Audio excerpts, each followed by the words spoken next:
Okay, I had to re-record this because there's birds chirping all out in the background, folks arguing in the background. And I had stuff in my teeth. It was a mess. But what I wanted to share with you is that the Lord revealed to me about abusive relationships, that people apologize not because they're sorry for what they've done, but to get you back, to pull you back in to the cycle of abuse that they have planned for you. And I didn't think about that before, but it came about when I had, the Lord has been pruning me. I've been cutting people off because the Lord is saying that person don't mean you no good. They don't like you. And really had told me that about certain people years ago, a long time ago. But in my own weakness, in my own delusion, hoping that my love for them would change them. And it's a delusion. We can't change people. Only the Lord can change people. But that was a delusion that I struggled with. And when I started cutting people off and stopped tolerating abuse, stopped tolerating disrespectful little statements, underhanded statements that kind of go over your head. You're kind of wondering, like, what do they mean by that? If you got to question that when you're dealing with some folks, you better believe that you're not questioning for no reason. That person is deliberately trying to cut you at the knees. And what the Lord started showing me is that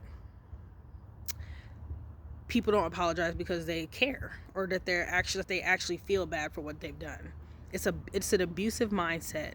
Let me tell them I'm sorry, and then they'll come back and things will go right back to the way they were. They won't change. I'm not going to have, a lot of times they have no plans to treat you better. They have no plans to actually become better people. And that's the hard part, because it's like to be disrespected, cursed out by people that you have done nothing but love, helped, been a blessing to the best you can, and then they go out of their way to curse you out because of one or two things that you've done that they didn't like, that made them uncomfortable.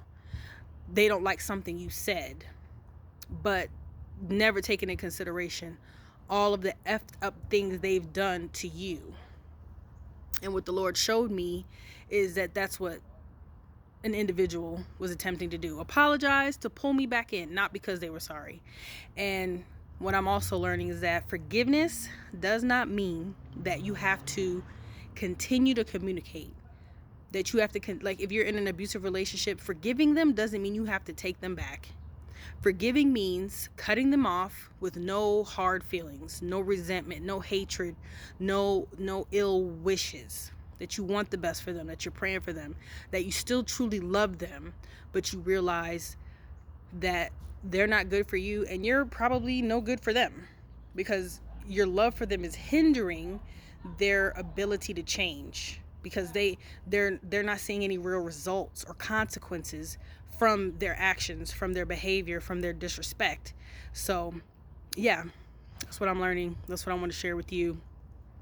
You can forgive and love people from afar. You don't have to continue to communicate with them, but you want to keep your heart pure, full of love, praying for them, unless the Lord says not to, so that you keep your blessings intact, so that you can continue to hear the voice of God speak to you.